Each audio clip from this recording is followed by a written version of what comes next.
자, 인간의 지능은 어떠한 변화를 통해서 발전하게 되었나? 여러분들 뭐 다 아시겠지만 오늘 그 이야기와 더불어 우리에게 가장 익사이팅한 이야기가 하나 있는데요. 그게 뭐냐면 요즘 대세로 떠오르는 AI, 이 AI의 기원, 또 AI의 기원과 사람의 지능의 기원이 같은 연관성이 있다라는 얘기를 함께 나눠보겠습니다.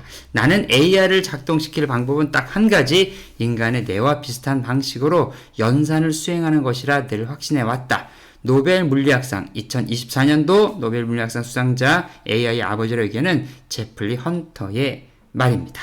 네, 안녕하세요. 저는 임 대표고요. 오늘도 여러분에게 책에 있는 내용들을 함께 소개시켜드리는 시간이 다가왔습니다. 네, 오늘 제가 여러분과 함께 볼 이 내용이 너무너무 새롭고 재미있습니다. 이게 뭐 조회수가 얼마나 나올지 모르겠는데요. 근데 저는 이 책을 보면서 참 독특하고 재미있다. 왜냐, 어디서나 맨날 듣는 이 AI 도대체 이 AI가 뭐야? 라고 얘기하시는 분들에게 반드시 도움이 될 만한 이야기라고 생각합니다. 그래서 여러분들 함께 이 내용들 나눠드릴 때 여러분들 제 도움이 되었으면 좋겠는데 어떻게 한번 찾아보도록 하겠습니다. 자, 먼저 이 책은요, 우리의 뇌, 그리고 AI가 만든 5번의 혁신에 대해서 얘기를 해요. 이 5번의 혁신은 조정, 강화, 시뮬레이션, 정신화, 언어라고 얘기를 하는데요. 자세한 내용은 여러분 여기 지금 앞에 화면에 보시면 있는 것들을 조금 유심히 보시면 거기에 좀 팁이 좀 있습니다. 자, 맥스 베넷이라는 분이 이 책을 쓰셨고요. 이 책은 출간하자마자 뭐 아마존 베스트셀러로 꽉꽉꽉꽉 올라가고 있습니다. 21세기 뇌과학에 대해서 가장 리얼하고 여태까지 알려져 있는 수많은 정보들의 집합체, 뭐 이렇게 좀 얘기를 좀 거창하게 해도 될까요? 그러한 결과들을 좀 얘기하고 있고, 우리가 뭐 12발자국이나 또 우리 대한민국의 뇌과학의 선두자 우리 정재승 우리 교수님도 이 책에 대해서 인간 지능이라는 놀라운 기적에 다시 한번 경애하게 될 것이다. 이 책에 대해서 이렇게 또 평가를 해 주셨습니다. 그래서 이 책에 대한 내용들을 여러분과 함께 좀 같이 나눠보도록 하겠습니다. 자, 최초로 탄생한 뇌의 기능은 매우 단순했다고 하죠. 생명체가 먹이를 가까이 갈 수 있게 또는 포식자로부터 멀어질 수 있게 하는 단순한 조종의 단계, 여기 보시면 도표의 1단계죠. 1단계 답변하는 거였어요. 근데 거기 위에 이것이 계속 반복 작업 하면서 상상하고 침착하고 언어를 사용하는 5번의 혁신을 거친다고 합니다. 그래서 인간의 뇌는 우리가 막연히 생각하는 것만큼 특별하진 않고 특히 고등사고를 하는 인간이겠죠. 고등사고를 하기 위해서는 엄청난 진화의 과정을 거쳐왔다. 하지만 그 결과는 뜻밖에도 생각하는 존재의 탄생이 되었다. 그러니까 아주 기본적인 것부터 계속 훈련을 해서 지금의 우리 인간, 자신을 스스로 생각하는 그런 인간까지 되었다는 거죠. 그리고 이 존재들은 자신들의 손으로 AI라는 새로운 지능까지 탄생시킬 수 있게 되었다. 와, 훈련과 또 진화의 반복을 통해서 생각하는 존재가 되었고, 그 존재가 또 다른 생각하는 존재를 만들어낸 결과가 AI라는 거예요. 자, 현재 세계적인 석학들이 주목하는 과학자이자 AI 기업가인 맥스 베넷은 인간의 그 지능 너머에 AI가 탄생할 수 있었고, 앞으로 나아가기 위해서는 알아야 할 모든 비밀은 인간 계통의 뇌에서 일어난 5번의 혁신이 있다고 이 책에서 얘기하고 있습니다. 자, 학문적 호기심과 기업가적 실용주의가 결합된 이 책은 그 뇌를 이해하고 싶은 사람, 그 다음에 인간의 본질을 알고 싶은 사람을 흔들어 놓고, 그뿐만 아니라 AI 사업을 이끌어가고 싶은 사람, 미래 변화에 대해서 어떻게 하면 좋을지 대한 스스로에 대한 질문을 가지고 있는 사람, 이런 사람들에게는 실질적인 도움을 될 것 같습니다. 자, 우리가 생각하는 인공지능, 인간 지능의 다음 혁신은 또 무엇이 될까? 이거 좀 약간 무섭기도 하고, 요즘 보니까 무슨 뭐 거의 휴머노이드 로봇 해가지고 거의 사람하고 똑같은 거 막 나오는데, 옛날에 영화 같은 거 보면 그런 거 있잖아요. 그런 것들이 막 반란을 일으켜가지고 하는 것들. 자, 근데 그것들이 과연 어떻게 될 것인가? 네, 짜자잔, 잘 모르겠어요. 자, 어쨌든 이런 거에 관한 책들입니다. 책입니다. 네, 목차를 좀 볼까요? 목차는 먼저는 이제 AI 눈으로 인간 지능의 역사를 좀 재구성하는 이런 이야기들이 좀 시작이 되고요. 그 다음에 첫 번째, 뇌에 등장하기 전부터 지능은 있었다. 그러니까 우리 사람이 생각하는 이 뇌가 발전하기 전부터 지능이라는 단계가 있었다. 그래가지고 인류 지능의 변화 단계를 얘기하고 있습니다. 좋음과 나쁨이 탄생을 했고요. 감정이 생겼고요. 연합과 예측, 그 다음에 학습을 통해서 깨닫게 됐고요. 그 다음에 시행착오를 통해서 배우게 됐고, 그 다음 시간차 학습의 진화 패턴이 인식되어지고 생명에서 왜 호기심이 생겨났을까? 세상을 인식하는 최초의 모델이 나오고 신경의 암흑기, 새 겉질이 안겨준 선물, 상상극장 속 생지, 쭉쭉쭉쭉 이렇게 해가지고 식기세척기, 로봇 나오는 거, 정치적 수완, 많은 챕터, 책이 두꺼워요. 그래 쭉쭉 해가지고 지금 마지막 챕터까지 해가지고 챗 GPT와 마음을 들여다보는 창까지 이렇게 해서 내용들이 좀 나와 있습니다. 저는 이 책의 내용들을 쭉쭉쭉 보면서 하나 깨닫고 뭐 이러죠. 알게 된 사실 중에 하나가 사람이 처음에 우리가 AI를 만들 때 그것들에 대한 아이디어를 물고기에서부터 얻었다 하더라고요. 물고기에서. 이게 뭔 소린가 하고 봤더니 물고기가 다른 일반적인 곤충들 좌우대칭으로 이렇게 생긴 것 중에 곤충들은 훈련을 해서 어떠한 것들에 도달하지 못한다고 합니다. 지금까지 밝혀진 상황에서 그렇다는 얘기죠. 그런데 이 물고기는 어디 이렇게 가두어 놓고 밝은 쪽과 어두운 쪽에 놨을 때 물고기는 밝은 쪽보다는 어두운 쪽으로 가기를 원하는데 그걸 약간 미로처럼 좀 만든다는 거죠. 그럼 물고기가 가다가 처음에는 막혀서 다시 돌아오고 하다가 어느 순간 그 하나의 미로를 통과하고 다시 원점으로 가고 또 하나의 미로를 통과하고 원점으로 갔다 다음엔 두 번째 미로를 통과하고 원점으로 오고 이 끊임없는 반복을 통해서 나중에 원하는 곳까지 가는 모습을 보고 아이디어를 얻었다는 거예요. 세상에. 대단하지 않습니까? 자, 30년 전에 AI 공동체는 두 팀으로 분열이 됐다 그래요. 한쪽은 인간의 지능 중에 우리가 가장 소중히 여기는 능력, 추론하는 능력, 언어 능력, 문제 해결 능력, 논리력 이런 것들을 AI 시스템에 채워 넣어서 이런 것들을 갖다가 하려고 했고요. 반대편은 간단한 뇌에서 시작해서 점점 복잡함을 키워가는 것인데 우리가 얘기하는 AI 시스템이죠. 그걸 먼저 연습해야 할 것들하고 생각을 해서 하나씩 만들어 갔다는 거예요. 이들을 이렇게 뭐라고 얘기했냐면 존재와 반응의 본질은 생명과 번식을 유지하는데 충분한 수준으로 주변 환경을 감지하면서 역동적인 환경에서 돌아다니는 능력이다. 진화는 이런 지능을 만들어내는 데 집중력으로 시간을 쏟았다. 그것이 훨씬 어려운 일이기 때문이다. 이게 무슨 얘기냐면 반복적으로 어떤 것을 계속 하다 보면은 그것을 뛰어넘는 어떠한 결과를 얻는다는 거예요. 그래서 그걸 계속하면 또 뛰어넘고 이렇게 됐다는 거죠. 그래서 결국은 여기서 만들어낸 가정용 상업 로봇이 있는데 그게 뭐냐면 바로 로봇 청소기. 로봇 청소기. 집에 요즘 로봇 청소기 있는 분 많잖아요. 가다가 막혔어. 그럼 어떻게 다른 쪽으로 가 또 막혔어. 돌아. 해가지고 좌우 대칭 그 동물과 놀라울 정도로 그 공통점이 있는 그 모습들을 만들어 갔다는 거죠. 자, 참 재밌어요. 로봇 청소기 얘기 좀 더 해볼게요. 자, 최초의 룸바는 벽에 부딪혔을 때 충전 스테이션이 가까워졌을 때도 몇 가지 상황을 감지할 수 있도록 해놨대요. 둘 다 단순한 것을 한 거죠. 보잘것없는 어떤 그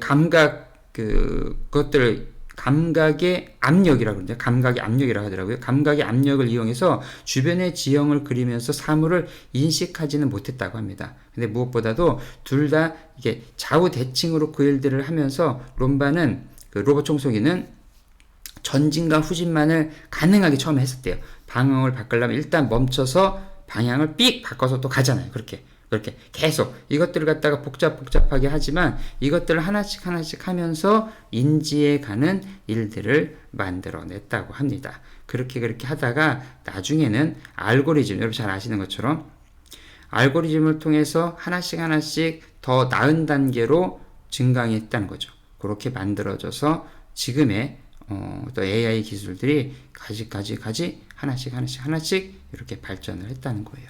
자, 요 앞에 지금 여러분들 보시는 화면에 있는 인간 지능을 만든 5분의 혁신에 대한 이야기를 제가 조금 하고 넘어가는 게 좋을 것 같아요. 요 얘기를 좀 해볼게요. 자, 최초의 인간이 사람들의 그 인간의 지능들이 그 출현하기까지는 인간에게 새로운 여러 가지의 변화들이 찾아왔는데 그것이 인간 기원의 그 뼈대라고 얘기하는 5가지인데 첫 번째 이제 조종.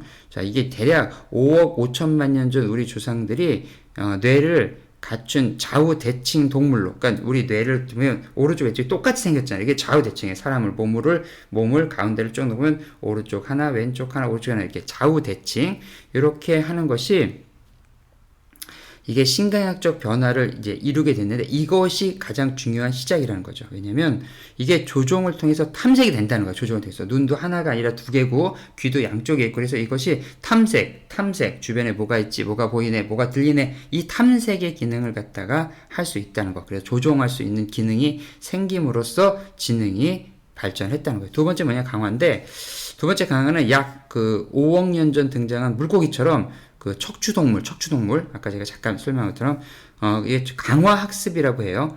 이게 미래의 보상을 예측해서 호기심을 가지고 계속 그 패턴을 유지하는 거예요. 강화학습 어딘가를 갖다가 목표를 위해서 끊임없이 가려고 하는 것 그걸 통해서 이제 지능이 한 번 더 혁신을 이루게 되었다는 거죠. 세 번째 이제 시뮬레이션이죠. 초기에 그 포유류에서 새롭게 등장한 그 뇌 구조는 이제 새겉질이라고 하는데요.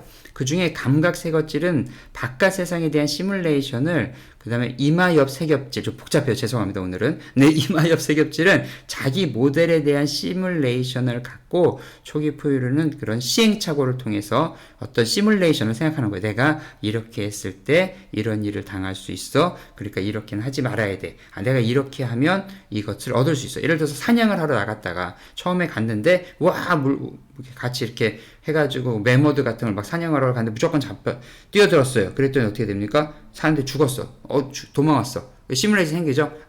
이렇게 가면 안 되겠구나. 그래서 옛날에 여러분 아시는 것처럼 무슨 벽화 같은 데 보면 나오잖아요. 그 코끼리를 어떻게 합니까? 이제 구석으로 코너로 이렇게 몰고 위에서 큰 돌을 떨어뜨려서 뭐 잡는다든지 이런 것들을 머릿속에 시뮬레이션 하면서 알게 됐다는 거죠. 오케이. 자, 다음엔 정신화예요. 초기 영장류에게는 그 마음 이론이나 모방 학습, 미래의 필요 예측이라는 3가지 축이 있어요. 마음 이론, 모방 학습, 미래의 필요 예측. 이 3가지 축이 가지고 성공적으로 과일을 채집하거나 어떤 정치 공작을 벌이는 거예요. 뭐냐? 이 사람과 내가 같이 합치면 저 사람을 이길 수 있을 것 같아. 내가 이렇게 편을 먼저 먹어야 돼. 이런 머릿속에 정신화 과정을 통해서 또 한 번의 혁신을 만들어냈다는 거죠. 사실 이렇게 하면서 이제 뭐 나라도 뭐 갈라지고 이제 자기 파도 생기고 막 이렇게 된 거죠. 근데 이게 생존을 위한 방법들로 그렇게 진화해 나갔다는 거죠. 자, 그 다음 마지막 제일 중요하죠. 언어죠, 언어. 초기 인류는 아프리카 뭐 사바나 숲 뭐 이런 거 이미 사라지면서 도구를 만들고 육식을 하는 상태적 지위로 어쩔 수 없이 내몰리게 되었다는 거예요. 이런 상태적 지위, 그러니까 상황들이 그렇게 될 수밖에 없었다는 거예요. 적용하기 위해서는 세대를 거쳐 도구를 사용할 방법을 정확하게 전달할 필요가 있었어요. 그러니까 내가 어떤 도구를 만드는데 이 도구를 어떻게 만드는지, 이 도구를 어떻게 사용하는지를 전달하기 위해서 언어가 생겨났다는 거예요. 언어가 그렇게. 그러니까 커뮤니케이션을 갖다가 하는데 이 커뮤니케이션은 뭐냐면 생존을 위한 도구를 사용하는 법을 가르치고 배우고 하기 위해서 이것들이 이제 원시 언어라고 얘기하네요. 원시 언어가 등장을 했고 이 원시 언어가 계속 이제 성장하면서 만들어진 거죠. 그 중에 하나가 재밌는 게 많은 사람들이 하지만 별로 껄끄럽지 않은 거, 뒷담화, 이타주의, 그 다음에 뭐 처벌에 대한 것들, 뭐 이런 것들이 하나씩 만들어져서 인간의 지능들이 발전하게 되었다라는 얘기입니다. 이 책에서 얘기하는 거. 좀 어려워요, 오늘. 좀 어렵지만 여러분, 이걸 한번 자세히 좀 귀 기울여 듣거나 혹시 다른 곳에서도 이런 비슷한 얘기를 들으면 우리 아이의 지능을 높이기 위해선 뭘 해야 되는가? 반복적인 학습을 해야 되고 언어적인 것들도 해야 되고 여러 가지. 근데 이것이 제가 이 책을 보면서 느끼는 것이 억지로 해서 막 이렇게 해야지라고 해서 만들어지진 않았다는 거예요, 이게.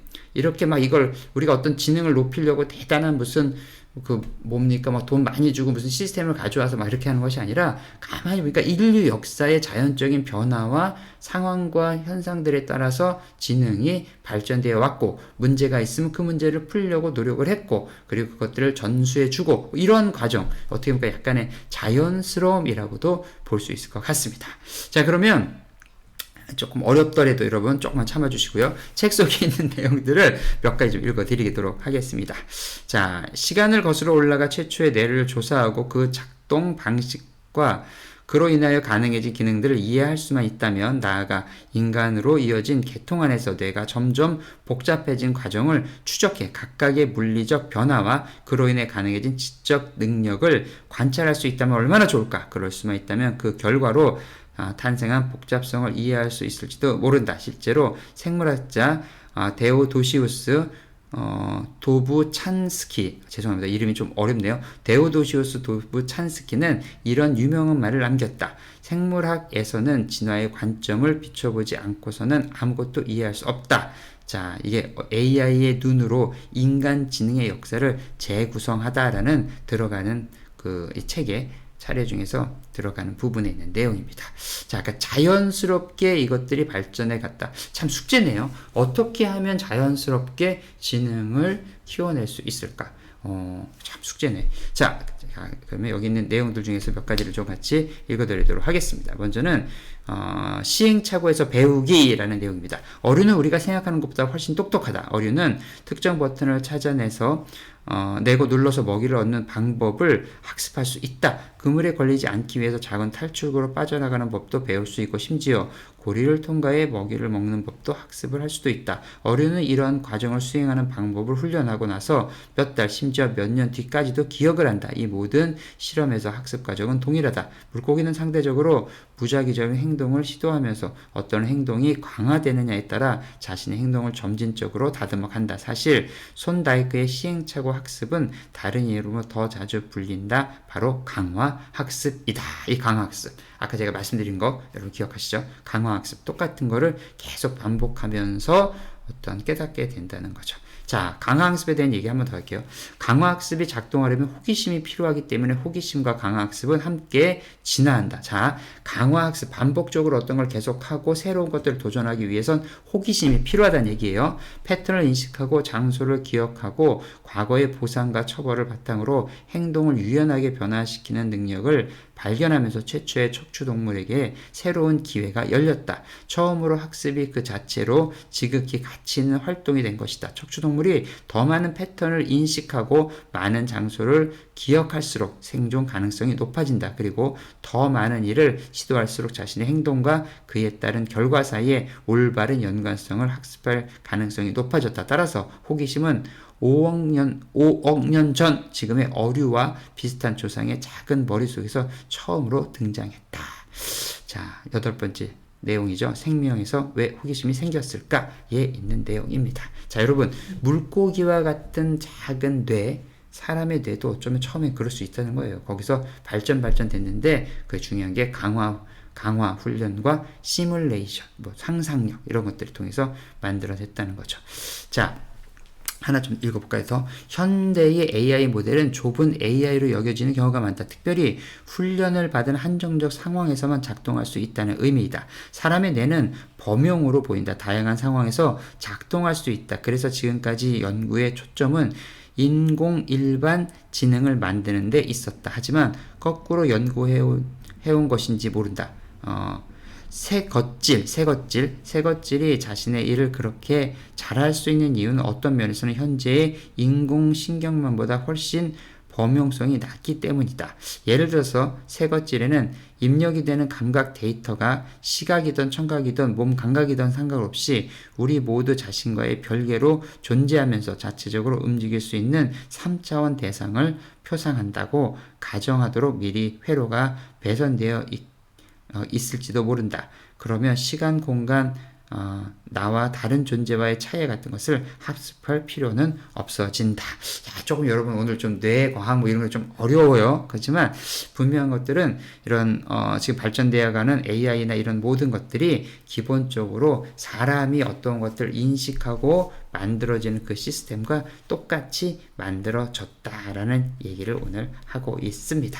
자, 오늘 제가 이 책의 내용들을 같이 좀 나눠보면서 무슨 생각했냐면, 많은 사람들이 어떻게 하면 내 지능이 좋아질까 막 생각을 하는 것들 필요하죠. 그래서 여기에 있는 5가지의 패턴을 한번 유심히 보면은 내 삶에서도 충분히 우리의 지능들이 좋아져서 만들어갈 수 있겠다라는 생각이 들고요. AI가 어디까지 가겠느냐라고 얘기하는 분들에게는 이렇게 말씀드릴 수 있을 것 같아요. 사람의 지능이 발전하는 만큼 AI도 따라올 수 있겠다. 왜냐? 패턴이 같기 때문이죠. 어쨌든 여러분들 오늘 이 책이 도움이 되셨다면 구독과 좋아요 부탁드리고요. 추천과 알람 설정도 부탁드립니다. 그러면 임 대표는 다음에 또 만나도록 하겠습니다. 임 대표의 책잇아웃은 여기까지입니다.